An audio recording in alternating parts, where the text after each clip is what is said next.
ግቡና እዩ። ተዋህዶ 77 ሚል ተከታታይ የዘበነ ትምህርት ማለት የሚመለከተው ህዝብ ልነግራች አንድ መልእክት ዘበነ ለቀቀ ማለት 200 ሺህ ሰው ያው ህዝቡ የተያዘብን በዚህ ሰው ነው። ይገርማል። ነገር ግን ይሄ ሰውዬ ለምድራችን መርገም የሆነ መምህር ነው። ኢትዮጵያ ኦርቶዶክስ ቤተክርስቲያን ባትኖር ኖሮ በዓለም ላይ ጴንጤ የሚባል አይኖርም ነበር። ጾም ጸሎት የታወጀ ቀን የወንጌላውያን አማኞች ቸርች ትልቆቹ ቸርች በጣም ትልልቅ ምዕመን አላቸው የሚባሉ ቃልዮትና ሕይወት ብራንቾች እስቲ ጾም ጸሎት የታወጀ ቀን ሂድ ጾም ጸሎት ቀን የታወጀ ቀን 4-5 ሰው ነው የምታገኘው። እሱንም እናቶች ያ ሁሉ ያን የሚያክል አዳራሽ ውስጥ ያለ ጺም ያለ ህዝብ የጾም ጸሎት ቀን የለም። ያለው ኮንፈረንስ ቀን ነው፣ የዝልያ ቀን ነውና በእውነቱ ይቺን ቤተክርስቲያን ገብቶ ሳያዩ በዚህ ልክ እንደው ማለት በቃ ገረመኝ። ለጾም ለቅዳሴ እንዲቆሙ ሲያስቀድስ ይህ ህዝብና በጣም ተገረምኩኝና ውስጥ ቤተክርስቲያን ስገባ ክርስቶስን ነው ያየሁት። እንደውም ክርስቶስ ሲሰበክ መምህራን ሲሰብኩ እኔ አንዳንድ ጊዜ እንደዚህ አፌን ይዤ ቁጭ ብዬ ያለው ወይኔ ምን አለ ገብተው እንደው ባዩት ኢየሱስን አይሰብኩም እኮ የሚሉ ሰዎች ገብተው እንደውም ኢየሱስ በዚህ ልክ ይሰበካል እንዴ ማለት አባቶች ክርስቶስን የሚገልጡበት አገላለጥ የሚያስተምሩበት መንገድና ምን አለ እንደው አጋጣሚ እንደው እግር ጥሏቸውም እንደው ገብተው ይቺን ባዩት እላለሁና ፊታችሁ እንዴት እንደሚያስፈራ። አንድ ሚካኤል የሚባል ዲያቆን በ15 ምናምን ወደ ጀርመን ሀገር ሄዶ እሱ ነው ማርቲን ሉተርን ኢንፍሉዌንስ ያደረገው። ማርቲን ሉተር በመጽሐፉ ላይ 85 ጊዜ ኢትዮጵያን ጠቅሷል። ኢትዮጵያን የጠቀሰው ደግሞ የኢትዮጵያ ኦርቶዶክስ ቤተክርስቲያን ትክክለኛ የክርስቶስ ቤተክርስቲያን ምሳሌ ናት ብሎ ነው የሚያምነው። ስለዚህ ሚካኤል ባይኖር ኖሮ ማርቲን ሉተር እንደዛ ፕሮቴስት አድርጎ እነዛ 90 ምናምኖቹን ጽፎ አይወጣም ነበር። ብዙዎቻችሁ አሁን ልትናደዱ ነው። ጴንጤዎች ችግር አለ። እውነት ነው። ማርቲን ሉተር ያንን ሪፎርሜሽን ባያመጣ ኖሮ ፕሮቴስታንቲዝም የለም። ፕሮቴስታንቲዝም ባይኖር ደግሞ ካፒታሊዝም የለም። ዓለም ላይ አሁን የምታዩት ሁሉ ቴክኖሎጂና እውቀትም አይኖርም ነበር። ቅር ቢላችሁም ጠጧል። ዶክተር ይሄን የሚሰማ ፕሮቴስታንት ግን ያለበትን ሊመረምር አይገባም ትላላችሁ? እውነት ከዚህ የምንረዳው ኦርቶዶክስ ተዋህዶ ምን ያህል ትክክለኛ እንደሆነች ነው የሚያመላክተው። ከራሳቸው አንደበት ስሙት። በእግዚአብሔር መጣን አብ ተረሳ ልጁን የላከው እሱ እንደው እንኳን ጠፋን። መዝሙር ብናምጥ ለአብ የለም ወይ ለኢየሱስ ወይ ለሰይጣን። ኢየሱስና ሰይጣን የኢየሱስን ስንጨርስ ወደ ሰይጣን መጣለን። ወዮ ለጠላቴ ጉድፈላና እርበል ጠላቴ እርበል ጠላቴ የኢየሱስን ስንጨርስ ወደ ሰይጣን ነው የለንም። ሳጥናኤል ማለት ትርጉሙ ተቃራኒ፣ ተጻራሪ፣ ከሳሽ፣ ወቃሽ የሚል ትርጉም አለው። እናንተ ታዲያ ከማን ጋር ነው የምትስማሙት? ሰይጣንና ገብርኤል አይስማሙም። እናንተ ከገብርኤል ካልተስማማችሁ ከማን ነው የምትስማሙት? ሰይጣንና ድንግል ማርያም አይስማሙም። እናንተ ከድንግል ማርያም ካልተስማማችሁ ከማን ጋር ነው የምትስማሙት? ሰይጣንና ቅዱሳን ጻድቃን አይስማሙም። ከማን ጋር ነው የምትስማሙት? ጾም አትጾሙም፣ ዲያብሎስ አይጾምም። ጸሎት የላችሁም፣ ዲያብሎስ ጸሎት የለውም። ምጽዋት አትሰጡም፣ አያድንም ትላላችሁ፣ ዲያብሎስ ምጽዋት አይሰጥም። ስግደት የላችሁም፣ አትሰግዱም፣ ስለ ስግደት ታወራላችሁ፣ ዲያብሎስ አይሰግድም። ድንግል ማርያምን ትጠላላችሁ፣ ዲያብሎስ ድንግል ማርያምን ይጠላል። ቅዱስ ሚካኤልን ትሰድባላችሁ፣ ዲያብሎስ ቅዱስ ሚካኤልን ይነቅፋል። ማርቲን ሉተር 1531 ላይ የዛን ጊዜ ይሄን ሁሉ በአውሮፓውያን አቆጣጠር 1531 ላይ በእኛ 15 ስንት ነው የሚሆነው? 23 ነው። 23 ላይ ማለት ነው።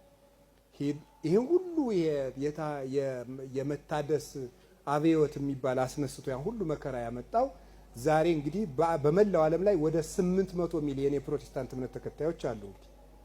ይሄን ያህል የተለያየ ለዚያውም ወደ 40,000 ወይም 43,000 የተለያየ ቅርንጫፍ የተለያየ አመለካከት እንዲኖራቸው እሱ የመጀመሪያው ሉተራን ቤተክርስቲያን አቋቁሞ አሁን ግን እየተከፋፈለ የሚያል ክፍልፋይ እንዲመጣ ያደረገው ለምንድን ነው ሲባል እርሱ በአንድ የካቶሊክ የቤተክርስቲያን መሪ መናደዱ ነው።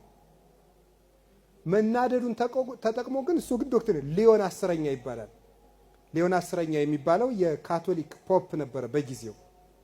እሱ ባወጣው አዋጅ የካቶሊክ ቤተክርስቲያን ያስተዳደር ውድቀት ምክንያት ያንን ትኬት እየቆረጠች ይሄን የገዛ መንግስተ ሰማያት ይገባል እያለች የቤተክርስቲያን ማሳደሻ የካቴድራል ማሳደሻ በመሸጧ ምክንያት እሱ የማስተት ነው። አንድ ሰው ነው የተሳሳተ። ሊዮን ተሳሳተ አይደል?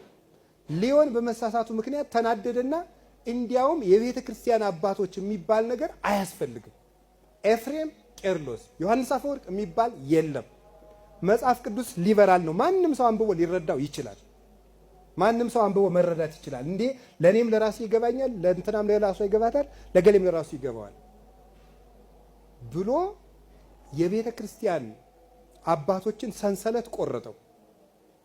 ያለ አባት የተገኘ ልጅ የለም። ቅዱስ ጳውሎስም ዕብራውያን 13 ቁጥር 7 ላይ ተዘከሩ ማኳንንቲክሙ ዘነገሩክሙ ቃል እግዚአብሔር፣ የእግዚአብሔርን ቃል የነገሯችሁን ዋኖቻችሁን አስቡ፣ እንዘ ትርእዩ ሰናየ ግዕዞሙ ተመሰልዎሙ፣ በጎ ስነ ምግባራችሁን እያያችሁ ምሰሏቸው ብሎናል። ስለዚህ የቤተ ክርስቲያን አባቶችን እንዳይታሰቡ ያደረገው አንድ ሰው በመጥራቱ ምክንያት ነው።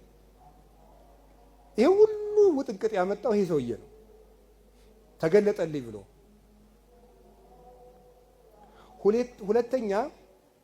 ሁለተኛ ጢሞቴዎስ ምዕራፍ 3 ላይ ቅዱስ ጳውሎስ ቤተክርስቲያንን ሲገልጣት ምን ብሎ ይገልጣታል ይመስላችኋል? አምዳ ወድዳ ለጽድቅ ቤቱ ለእግዚአብሔር ሕያው፣ የሕያው የእግዚአብሔር ቤት የእውነትና የጽድቅ መሰረት ይላታል። ማን? ቤተክርስቲያን። ስለ እውነት ተጠያቂዋ ማን ናት? በሉ እንጂ ቤተክርስቲያን ናት። የእውነት መሰረት የሕያው እግዚአብሔር ቤት ነው። ስለ መጽሐፍ ቅዱሳዊ አተረጓጎምና እውነት ተጠያቂዋና ባለቤቷ ማን ናት? በሉ እንጂ ቤተ ክርስቲያን ናት አለ። ማን ነው እንደዚህ ያለ? ቅዱስ ጳውሎስ። የእውነት ግድግዳ፣ የእውነት መሰረት የሕያው እግዚአብሔር ቤት ናት አለ። እውነት በቤተ ክርስቲያን እጅ ነው ያለ። እውነት እንደ ቤተ ክርስቲያን ነው። መጽሐፍ ቅዱስ እንደ ቤተ ክርስቲያን ነው። ስለዚህ ሮም ውስጥ ያለች አንድ ቤተክርስቲያን በመሳሳቷ ቤተክርስቲያን የቤተክርስቲያኒቱን አውቶሪቲ የሚባለውን ቤተክርስቲያን መጽሐፍ ቅዱስን የመተርጎም የማተት የመቁጠር ቀኖና የመስጠት የመስፈር የመለካት ስልጣን ነበራት። ያን የሰጣት ማን ነው? ጌታ ነው የሰጣት። ለምን? አካሉ ስለሆነች። ኤፌሶን ምዕራፍ 1 ቁጥር 23 ላይ እንደነገረን ቤተክርስቲያን የክርስቶስ አካል ናት። ከአካል በላይ ለራስ ቅርብ የለም። ከቤተ ክርስቲያን ውጭ ለክርስቶስ ቅርብ ሊሆን የሚችል የለም። ስለዚህ እውነት እንደ ቤተ ክርስቲያን ነው፣ እንደ ግለሰብ አይደለችም፣ እንደ ጉባኤ ነው። እንደዚያች ቅድስት ጉባኤ ናት። እኔ ድማ ይበረነ ዘከመ ያለምዱ ካልአን ሌሎች እንዳስለመዱ ጉባኤ መፍታትን አንውደድ፣ ማህበራችንን አንፍታ ብሏል ቅዱስ ጳውሎስ ዕብራውያን ምዕራፍ 10 ቁጥር 25 ላይ። ይሄ ሰውዬ ሁሉ ያመጣው በሊዮን ስህተት ነው፣ በአንድ ሰው ስህተት ነው። ይሄ ሰው አሁን ካቶሊክና ኦርቶዶክስ ትክክል የካቶሊክና የክርስቶስ የኦርቶዶክስ ልዩነት አይደለም እያወራው ያለሁት። እሺ ካቶሊክ እንዲህ ናት፣ ኦርቶዶክስ እንዲያ ናት አይደለም እያልኩ ያለሁት። እየተናገርኩ ያለሁት በአንድ ሰው እልክ የገባ ሰው ምን ያህል ቤተክርስቲያን ዋጋ እያስከፈላት እንደሆነ፣ ትውልድ ዋጋ እያስከፈለ እንደሆነ ሉተር ተገልጦለት አይደለም፣ እልክ ይዞት ነው። አንደኛ በሊዮን ስለተቆጣ ነው። ሶስተኛ የስጋ ፍላጎትን መሸፈን ስላቃተው ነው። ማርጋሬት የምትባል መነኩሲት ወደደ። ስለዚህ በእሷ ፍቅር ሲፈታ መነኩሴ የሆነ እንዴት ሴት ትወዳለህ የሚለውን ሐሜት ማለፍ ሲያቅተው ክርስቶስ ነፃ አውጥቶኛል አለና ኃጢአትን ሊቃውንት አባቶቻችን እስመ ሰብእ ለእከዩ ሃይማኖት ያለብሳ፣ ሰው ክፋቱን ሃይማኖት ያለብሳታል ይላሉ።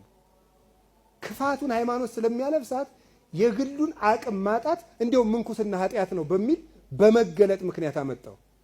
የራሱን የኃጢአት መብት ዶክትሪን አድርጎ አመጣው። ወንበዴ ሄዶ ከመጽሐፍ ቅዱስ ነው የሚጠጋው።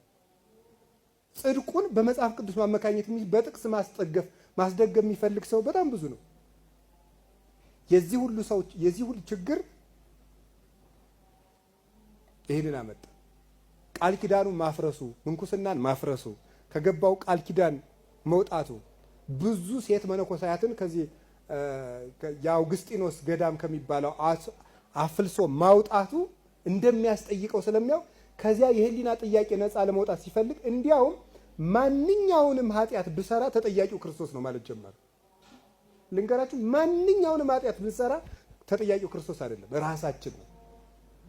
እስመ አንተ ትፈድዩ ለኩሉ በከመ ምግባሩ፣ አንተ ለሁሉ እንደ ስራው ትከፍለዋለህ ብሏል መዝሙር 64 ላይ። ራዕየ ዮሐንስ ምዕራፍ 22 ቁጥር 12 ላይም ነግሮናል። ለሁሉ እንደ ስራው ልከፍል እመጣለሁ ነው። የማቴዎስ ወንጌል ምዕራፍ 25 ቁጥር 31 ላይ ወደ ቀኝም ዙሮ ወደ ግራም ዙሮ የሚጠይቀው ስራ አለ።